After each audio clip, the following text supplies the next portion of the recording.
Hi friends, welcome back to my channel tech with Prem in Kannada. Friends, Karnataka ರಾಜ್ಯ ಸರ್ಕಾರದಿಂದ ವಿದ್ಯಾರ್ಥಿಗಳಿಗೆ ನೀಡುವಂತಹ 2024-25ನೇ ಸಾಲಿನ SSP ಪ್ರಿ ಮೆಟ್ರಿಕ್ ಸ್ಕಾಲರ್ಶಿಪ್ಗೆ ಅರ್ಜಿಯನ್ನು ಆಹ್ವಾನ ಮಾಡಿದ್ದಾರೆ. ಇದಕ್ಕೆ ಯಾವ ವಿದ್ಯಾರ್ಥಿಗಳು ನೀವು ಅರ್ಜಿಯನ್ನು ಸಲ್ಲಿಸಬೇಕು ಮತ್ತು ಯಾವ ರೀತಿಯಾಗಿ ನೀವು ಈ SSP ಪ್ರಿ ಮೆಟ್ರಿಕ್ ಸ್ಕಾಲರ್ಶಿಪ್ಗೆ ನಿಮ್ಮ ಮೊಬೈಲ್ ಮುಖಾಂತರ ಅರ್ಜಿ ಸಲ್ಲಿಸಬೇಕು ಅನ್ನುವ ಲೈವ್ ಪ್ರೊಸೆಸ್ ಅನ್ನು ನಾನು ಈ ವಿಡಿಯೋದಲ್ಲಿ ನಿಮಗೆ ಲೈವ್ ಆಗಿ ತೋರಿಸ್ಕೊಡ್ತೇನೆ. ಅದಕ್ಕಿಂತ ಮುಂಚೆ ನೀವೇನಾದರೂ ನಮ್ಮ ಚಾನಲ್ಗೆ ಹೊಸಬರಾಗಿದ್ದರೆ ನಮ್ಮ ಚಾನಲ್ನ ಸಬ್ಸ್ಕ್ರೈಬ್ ಮಾಡಿಕೊಂಡು ಬೆಲ್ ಐಕಾನ್ನ ಕ್ಲಿಕ್ ಮಾಡ್ಕೊಳ್ಳಿ ಫ್ರೆಂಡ್ಸ್. ನಾವು ಹಾಕೋ ಮುಂದಿನ ವಿಡಿಯೋದ ನೋಟಿಫಿಕೇಶನ್ ನಿಮಗೆ ಆ ತಕ್ಷಣ ಬಂದು ಸಿಗುತ್ತೆ ಫ್ರೆಂಡ್ಸ್. ಮೊದಲನೇದಾಗಿ ಈ SSP ಪ್ರಿ ಮೆಟ್ರಿಕ್ ಸ್ಕಾಲರ್ಶಿಪ್ಗೆ ಯಾರ್ಯಾರು ಅರ್ಜಿನ ಹಾಕ್ಬೋದು ಅನ್ನೋದನ್ನು ನೋಡೋದಾದರೆ 2024-25ನೇ ಸಾಲಿನಲ್ಲಿ 1ನೇ ತರಗತಿಗೆ ದಾಖಲಾದಂತಹ ಎಲ್ಲ ವಿದ್ಯಾರ್ಥಿಗಳು ಸಹ ನೀವು ಇದಕ್ಕೆ ಅರ್ಜಿನ ಸಲ್ಲಿಸಬಹುದಾಗಿರುತ್ತೆ ಫ್ರೆಂಡ್ಸ್. ಹಾಗೇನೆ ಈ ವಿದ್ಯಾರ್ಥಿ ವೇತನಕ್ಕೆ ಇಂದಿನ ಸಾಲಿನಲ್ಲಿ ಅರ್ಜಿ ಸಲ್ಲಿಸಿ ವಿದ್ಯಾರ್ಥಿ ವೇತನ ಪಡೆದ ವಿದ್ಯಾರ್ಥಿಗಳು ಮತ್ತೊಮ್ಮೆ ಅರ್ಜಿ ಸಲ್ಲಿಸುವ ಅವಶ್ಯಕತೆ ಇರುವುದಿಲ್ಲ. ಯಾಕೆ ಅಂತಂದ್ರೆ ನಿಮ್ಮ ಸ್ಕಾಲರ್ಶಿಪ್ ಅರ್ಜಿ ಏನಿದೆ ಅದು ಆಟೋ ರಿನಿವಲ್ ಆಗುತ್ತೆ ಫ್ರೆಂಡ್ಸ್. ಹಾಗೇನೆ ಈ ವಿದ್ಯಾರ್ಥಿ ವೇತನಕ್ಕೆ ಇಂದಿನ ಸಾಲಿನಲ್ಲಿ ಅರ್ಜಿ ಸಲ್ಲಿಸದೇ ಇರುವ ವಿದ್ಯಾರ್ಥಿಗಳು 2024-25ನೇ ಸಾಲಿಗೆ ನೀವು ಅರ್ಜಿಯನ್ನು ಸಲ್ಲಿಸಬೇಕಾಗಿರುತ್ತೆ ಫ್ರೆಂಡ್ಸ್. ಅಂತಂದ್ರೆ ನೀವೇನಾದರೂ 2023-24ನೇ ಸಾಲಿಗೆ SSP ಪ್ರಿ ಮೆಟ್ರಿಕ್ ಸ್ಕಾಲರ್ಶಿಪ್ಗೆ ಅರ್ಜಿ ಹಾಕಿಲ್ಲ ಅಂತಂದ್ರೆ ಅಂತವರು ನೀವು ಸಹ ಈಗ 2024-25ನೇ ಸಾಲಿಗೆ SSP ಪ್ರಿ ಮೆಟ್ರಿಕ್ ಸ್ಕಾಲರ್ಶಿಪ್ಗೆ ಅರ್ಜಿಯನ್ನು ಸಲ್ಲಿಸಬಹುದಾಗಿರುತ್ತೆ ಫ್ರೆಂಡ್ಸ್. ಹಾಗೇನೆ ಕಳೆದ ಸಾಲಿನಲ್ಲಿ ವಿವಿಧ ಕಾರಣಗಳಿಂದ ವಿದ್ಯಾರ್ಥಿ ವೇತನ ಮಂಜೂರಾಗದ ಹಾಗೂ ಅರ್ಜಿಗಳು ರಿಜೆಕ್ಟ್ ಆಗಿರುವ ವಿದ್ಯಾರ್ಥಿಗಳು ಮಾತ್ರ 2024-25ನೇ ಸಾಲಿನಲ್ಲಿ ಮತ್ತೊಮ್ಮೆ ಅರ್ಜಿ ಸಲ್ಲಿಸಲಿಕ್ಕೆ ನಿಮಗೆ ಅವಕಾಶವನ್ನು ಕೊಟ್ಟಿರ್ತಾರೆ ಫ್ರೆಂಡ್ಸ್. ಅಂತಂದರೆ ನೀವೇನಾದರೂ 2023-24ನೇ ಸಾಲಿನಲ್ಲಿ ಈ SSP ಪ್ರಿ ಮೆಟ್ರಿಕ್ ಸ್ಕಾಲರ್ಶಿಪ್ಗೆ ಅರ್ಜಿ ಸಲ್ಲಿಸಿದರೆ ನಿಮ್ಮ ಅರ್ಜಿ ಅಪ್ರೂವಲ್ ಆಗದೆ ಯಾವುದೇ ಕಾರಣದಿಂದಾಗಿ ನಿಮ್ಮ ಅರ್ಜಿಯನ್ನು ರಿಜೆಕ್ಟ್ ಮಾಡಿದರೆ ನೀವು ಸಹ 2024-25ನೇ ಸಾಲಿಗೆ ಅರ್ಜಿಯನ್ನು ಹಾಕಬೇಕಾಗಿರುತ್ತೆ ಅಂತ ಅರ್ಥ ಫ್ರೆಂಡ್ಸ್. ಹಾಗೇನೆ ಈ ಸ್ಕಾಲರ್ಶಿಪ್ಗೆ ಅರ್ಜಿ ಹಾಕಲಿಕ್ಕೆ ರಾಜ್ಯ ವಿದ್ಯಾರ್ಥಿ ವೇತನ ತಂತ್ರಾಂಶದ ಈ ವೆಬ್ಸೈಟ್ಗೆ ನೀವು ಬರಬೇಕಾಗಿರುತ್ತೆ. ಇಲ್ಲಿ ಸ್ಕ್ರಾಲ್ ಡೌನ್ ಮಾಡಿಕೊಂಡ್ರೆ ಇಲ್ಲಿ ನೀವು ಹೊಸ ಖಾತೆಯನ್ನು ಸೃಜಿಸಲು ಇಲ್ಲಿ ಕ್ಲಿಕ್ ಮಾಡಿ ಅಂತಿದೆಯಲ್ಲ, ಅದ್ರ ಮೇಲೆ ಕ್ಲಿಕ್ ಮಾಡ್ಕೊಂಡು ನೀವು SSP ID ಮತ್ತು ಪಾಸ್ವರ್ಡನ್ನು ಕ್ರಿಯೇಟ್ ಮಾಡ್ಕೊಬೇಕಾಗಿರುತ್ತೆ. ನಿಮಗೆ SSP ID ಮತ್ತು ಪಾಸ್ವರ್ಡ್ ಕ್ರಿಯೇಟ್ ಮಾಡ್ಕೊಳ್ಳೋದು ಯಾವ ರೀತಿ ಅನ್ನೋದು ಗೊತ್ತಿಲ್ಲ ಅಂತಂದರೆ ನಾವು ಇದ್ರ ಬಗ್ಗೆ ಆಲ್ರೆಡಿ ನಮ್ಮ ಚಾನಲ್ನಲ್ಲಿ ವಿಡಿಯೋ ಅಪ್ಲೋಡ್ ಮಾಡಿದ್ದೇವೆ. ಆ ವಿಡಿಯೋದ ಲಿಂಕನ್ನು ಈ ವಿಡಿಯೋದ ಕಾಮೆಂಟ್ ಬಾಕ್ಸ್ನಲ್ಲಿ ಕಾಮೆಂಟ್ ಮಾಡಿ ಪಿನ್ ಮಾಡಿರ್ತೇವೆ. ಆ ವಿಡಿಯೋನ ನೋಡಿಕೊಂಡು ನೀವು SSP ID ಮತ್ತು ಪಾಸ್ವರ್ಡನ್ನು ಕ್ರಿಯೇಟ್ ಮಾಡಿಕೊಳ್ಳುವ ಮಾಹಿತಿಯನ್ನು ತಿಳ್ಕೊಬೋದಾಗಿರುತ್ತೆ ಫ್ರೆಂಡ್ಸ್. ಆ ನಂತರ ನೀವು ಇಲ್ಲಿ ಸ್ಕ್ರಾಲ್ ಡೌನ್ ಮಾಡಿಕೊಂಡ್ರೆ 2024-25ನೇ ಸಾಲಿನ ಮೆಟ್ರಿಕ್ ಪೂರ್ವ ವಿದ್ಯಾರ್ಥಿ ವೇತನಕ್ಕೆ ಅರ್ಜಿ ಸಲ್ಲಿಸಲು ಇಲ್ಲಿ ಕ್ಲಿಕ್ ಮಾಡಿ ಅಂತಿದೆಯಲ್ಲ, ಅದ್ರ ಮೇಲೆ ಕ್ಲಿಕ್ ಮಾಡ್ಕೊಳ್ಳಿ. ಇಲ್ಲಿ ನಿಮಗೆ ಈ ರೀತಿ ಪೇಜ್ ಓಪನ್ ಆಗುತ್ತೆ. ಇಲ್ಲಿ ನೀವು ನಿಮ್ಮ SSP ID ಪಾಸ್ವರ್ಡ್ ಮತ್ತು ಈ ಕ್ಯಾಪ್ಷನ್ ಎಂಟರ್ ಮಾಡಿಕೊಂಡು ಸ್ಟೂಡೆಂಟ್ ಲಾಗಿನ್ ಅಂತಿದೆಯಲ್ಲ, ಅದ್ರ ಮೇಲೆ ಕ್ಲಿಕ್ ಮಾಡಿಕೊಂಡ್ರೆ ಇಲ್ಲಿ ನಿಮಗೆ ಈ ರೀತಿ ಪೇಜ್ ಓಪನ್ ಆಗುತ್ತೆ. ಇಲ್ಲಿ ನೀವು ಮೊದಲನೇದಾಗಿ KYC ಕಂಪ್ಲೀಟ್ ಮಾಡ್ಕೊಬೇಕಾಗಿರುತ್ತೆ. ಇಲ್ಲಿ KYC ಅಂತಿದೆಯಲ್ಲ, ಅದ್ರ ಮೇಲೆ ಕ್ಲಿಕ್ ಮಾಡಿಕೊಂಡ್ರೆ ನಿಮಗೆ KYC ಮಾಡ್ಕೊಳ್ಳಿಕ್ಕೆ ನಿಮ್ಮ ಆಧಾರ್ ನಂಬರ್ನ ಎಂಟರ್ ಮಾಡ್ಕೊಳ್ಳಿಕ್ಕೆ ಪೇಜ್ ಓಪನ್ ಆಗುತ್ತೆ. ಅಲ್ಲಿ ನಿಮ್ಮ ಆಧಾರ್ ನಂಬರ್ನ ಎಂಟರ್ ಮಾಡಿಕೊಂಡು OTP ಮೇಲೆ ಕ್ಲಿಕ್ ಮಾಡಿಕೊಂಡ್ರೆ ನಿಮ್ಮ ಆಧಾರ್ ಕಾರ್ಡ್ಗೆ ಲಿಂಕ್ ಆಗಿರುವಂತಹ ಮೊಬೈಲ್ ನಂಬರ್ಗೆ ಒಂದು OTP ಬರುತ್ತೆ. ಆ OTPನ ಎಂಟರ್ ಮಾಡಿಕೊಂಡು ನೀವು ಸಬ್ಮಿಟ್ ಮೇಲೆ ಕ್ಲಿಕ್ ಮಾಡಿಕೊಂಡ್ರೆ ಆನಂತರ ನಿಮಗೆ ಇಲ್ಲಿ ಈ ರೀತಿಯಾಗಿ ನಿಮ್ಮ ಆಧಾರ್ ಕಾರ್ಡ್ನಲ್ಲಿರುವಂತಹ ಫೋಟೋ ಶೋ ಆಗುತ್ತೆ. ಆ ಫೋಟೋ ನಿಮ್ಮದೇ ಆಗಿತ್ತು ಅಂತಂದರೆ ಕೆಳಗಡೆ ಒಂದು ಚೆಕ್ ಬಾಕ್ಸ್ ಇರುತ್ತೆ. ಆ ಚೆಕ್ ಬಾಕ್ಸ್ನ ಟಿಕ್ ಮಾಡಿಕೊಂಡು ಸೇವ್ ಅನ್ನೋ ಆಪ್ಷನ್ ಮೇಲೆ ಕ್ಲಿಕ್ ಮಾಡಿಕೊಂಡ್ರೆ ನಿಮ್ಮ KYC ಕಂಪ್ಲೀಟ್ ಆಗುತ್ತೆ ಫ್ರೆಂಡ್ಸ್. ಆನಂತರ ನೀವು ಇಲ್ಲಿ ಸ್ಕ್ರಾಲ್ ಡೌನ್ ಮಾಡಿಕೊಂಡ್ರೆ apply for pre matric scholarship ಅಂತಿದೆಯಲ್ಲ, ಅದ್ರ ಮೇಲೆ ಕ್ಲಿಕ್ ಮಾಡ್ಕೊಳ್ಳಿ. ಇಲ್ಲಿ ನಿಮಗೆ ಈ ರೀತಿಯಾಗಿ SSP pre matric scholarship application ಹಾಕುವುದರ ಬಗ್ಗೆ ಕೆಲವು ಸೂಚನೆಗಳನ್ನು ಕೊಟ್ಟಿದ್ದಾರೆ. ಇದನ್ನು ನೀವು ಕನ್ನಡಕ್ಕೆ ಟ್ರಾನ್ಸ್ಲೇಟ್ ಮಾಡಿಕೊಂಡು ಓದ್ಕೊಂಡು ಆನಂತರ ನೀವು ಇಲ್ಲಿ ಓಕೆ ಅಂತಿದೆಯಲ್ಲ, ಅದ್ರ ಮೇಲೆ ಕ್ಲಿಕ್ ಮಾಡ್ಕೊಳ್ಳಿ. ಆನಂತರ ನೀವು ಇಲ್ಲಿ ನೋಡ್ತಾ ಇರ್ಬೋದು ಈ ಅಪ್ಲಿಕೇಶನ್ ಹಾಕಲಿಕ್ಕೆ ನಿಮಗೆ 3 ಸ್ಟೆಪ್ಸನ್ನು ಕೊಟ್ಟಿದ್ದಾರೆ. ಈ 3 ಸ್ಟೆಪ್ಸ್ನಲ್ಲಿರುವ ಮಾಹಿತಿನ ಕಂಪ್ಲೀಟ್ ಮಾಡಿಕೊಂಡು ನೀವು ಈ ಅಪ್ಲಿಕೇಶನ್ ಹಾಕಬೇಕಾಗಿರುತ್ತೆ. ಮೊದಲನೇ ಸ್ಟೆಪ್ಸ್ನಲ್ಲಿರುವಂತಹ ಅಪ್ಲೈ ಅನ್ನೋ ಆಪ್ಷನ್ನ ನೀವು ಕ್ಲಿಕ್ ಮಾಡಿಕೊಂಡ್ರೆ ಇಲ್ಲಿ ನಿಮಗೆ ಈ ರೀತಿ ಪೇಜ್ ಓಪನ್ ಆಗುತ್ತೆ. ಇಲ್ಲಿ ನೀವು ನಿಮ್ಮ SATS ID ನಂಬರ್ನ ಎಂಟರ್ ಮಾಡಬೇಕಾಗುತ್ತೆ. ಆನಂತರ ನೀವು ಇಲ್ಲಿ ಗೆಟ್ ಡಾಟಾ ಅಂತಿದೆಯಲ್ಲ, ಅದ್ರ ಮೇಲೆ ಕ್ಲಿಕ್ ಮಾಡ್ಕೊಳ್ಳಿ. ಇಲ್ಲಿ ನಿಮಗೆ ಈ ರೀತಿಯಾಗಿ ಪಾಪ್ಅಪ್ ವಿಂಡೋದಲ್ಲಿ ನಿಮ್ಮ ಆಧಾರ್ ಕಾರ್ಡ್ನಲ್ಲಿ ಮತ್ತು ನಿಮ್ಮ ಸ್ಯಾಟ್ಸ್ನಲ್ಲಿರುವಂತಹ ಹೆಸರು ಶೋ ಆಗ್ತಾ ಇರುತ್ತೆ.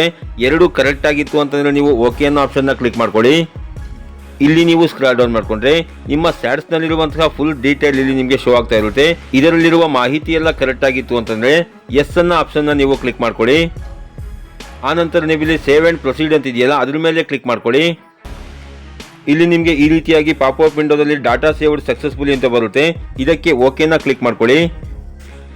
ಆನಂತರ ನೀವು ಇಲ್ಲಿ ಸ್ಕ್ರಾಲ್ ಡೌನ್ ಮಾಡಿಕೊಂಡ್ರೆ ನಿಮ್ಮ ಪೋಷಕರು ಅನೈರ್ಮಲ್ಯ ವೃತ್ತಿಯಲ್ಲಿ ತೊಡಗಿರುವರೆ ಅಂತ ಕೇಳುತ್ತೆ. ನಿಮ್ಮ ಪೋಷಕರು ಅನೈರ್ಮಲ್ಯ ವೃತ್ತಿಯನ್ನು ಮಾಡ್ತಾ ಇದ್ರೆ ಎಸ್ ಅನ್ನೋ ಆಪ್ಷನ್ನ ನೀವು ಕ್ಲಿಕ್ ಮಾಡ್ಕೊಬೇಕಾಗುತ್ತೆ. ಅನೈರ್ಮಲ್ಯ ವೃತ್ತಿಯನ್ನು ಮಾಡ್ತಾ ಇಲ್ಲ ಅಂತಂದರೆ ನೀವು ನೋ ಅನ್ನೋ ಆಪ್ಷನ್ನ ಕ್ಲಿಕ್ ಮಾಡ್ಕೊಬೇಕಾಗಿರುತ್ತೆ ಫ್ರೆಂಡ್ಸ್. ಆನಂತರ ನೀವು ಸೇವ್ ಆ್ಯಂಡ್ ಪ್ರೊಸೀಡ್ ಅಂತಿದೆಯಲ್ಲ, ಅದ್ರ ಮೇಲೆ ಕ್ಲಿಕ್ ಮಾಡ್ಕೊಳ್ಳಿ. ಇಲ್ಲಿ ನಿಮಗೆ ಈ ರೀತಿಯಾಗಿ ಪಾಪಪ್ ವಿಂಡೋದಲ್ಲಿ parent occupation details submitted successfully ಅಂತ ಬರುತ್ತೆ. ಇದಕ್ಕೆ ಓಕೆನಾ ಕ್ಲಿಕ್ ಮಾಡ್ಕೊಳ್ಳಿ.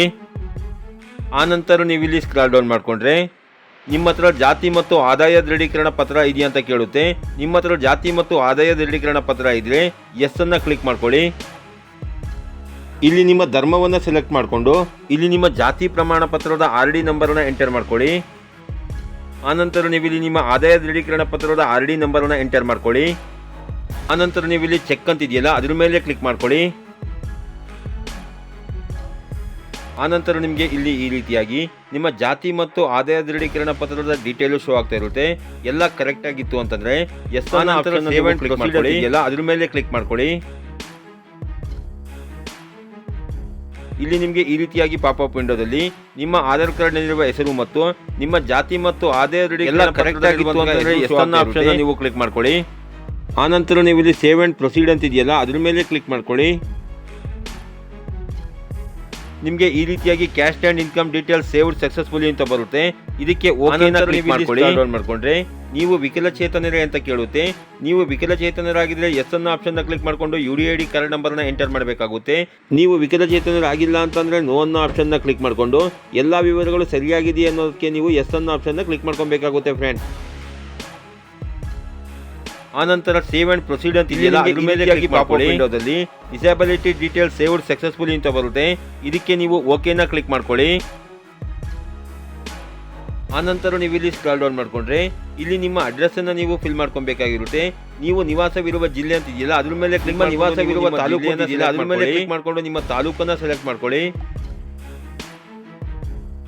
ನಿಮ್ಮ ವಿಧಾನಸಭಾ ಕ್ಷೇತ್ರ ಅಂತ ಇದೆಯಲ್ಲ ಅದ್ರ ಮೇಲೆ ಕ್ಲಿಕ್ ಮಾಡ್ಕೊಂಡು ನಿಮ್ಮ ವಿಧಾನಸಭಾ ಸೆಲೆಕ್ಟ್ ಮಾಡ್ಕೊಳ್ಳಿ. ನಿಮ್ಮ ಆಧಾರ್ ಕಾರ್ಡ್ ನಲ್ಲಿರುವಂತಹ ಫುಲ್ ಅಡ್ರೆಸ್ ಏನಿದೆ ಅದನ್ನ ನೀವು ಇಲ್ಲಿ ಫಿಲ್ ಮಾಡಬೇಕಾಗಿರುತ್ತೆ ಫ್ರೆಂಡ್ಸ್. ಆನಂತರ ನೀವು ಇಲ್ಲಿ ನೀವು ಕರ್ನಾಟಕ ರಾಜ್ಯದ ನಿವಾಸಿಯಾಗಿದ್ದರೆ ಎಸ್ ಅನ್ನ ಆಪ್ಷನ್ ಕ್ಲಿಕ್ ಮಾಡ್ಕೊಳ್ಳಿ. ಆನಂತರ ನೀವು ಇಲ್ಲಿ ಫಿಲ್ ಮಾಡಿರುವಂತಹ ಡೀಟೇಲ್ ಕರೆಕ್ಟ್ ಆಗಿದ್ರೆ ಎಸ್ ಅನ್ನ ಆಪ್ಷನ್ ನೀವು ಇಲ್ಲಿ ಸೇವ್ ಅಂಡ್ ಪ್ರೊಸೀಡ್ ಅಂತ ಇದೆಯಲ್ಲ ಅದ್ರ ಮೇಲೆ ಕ್ಲಿಕ್ ಮಾಡ್ಕೊಳ್ಳಿ.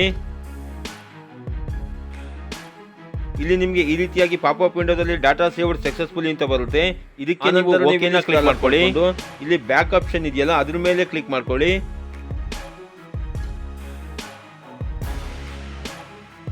ಆನಂತರ ನೀವು ಇಲ್ಲಿ ನೋಡ್ತಾ ಇರ್ಬೋದು ನಿಮ್ಮ ಮೊದಲನೇ ಸ್ಟೆಪ್ ಕಂಪ್ಲೀಟ್ ಆಗಿರುತ್ತೆ.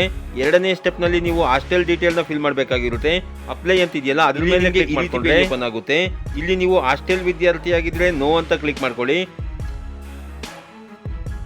ನೀವು ಹಾಸ್ಟೆಲ್ ವಿದ್ಯಾರ್ಥಿ ಅಲ್ಲ ಅನ್ನೋದಾದ್ರೆ ಕ್ಲಿಕ್ ಮಾಡ್ಕೊಳ್ಳಿ.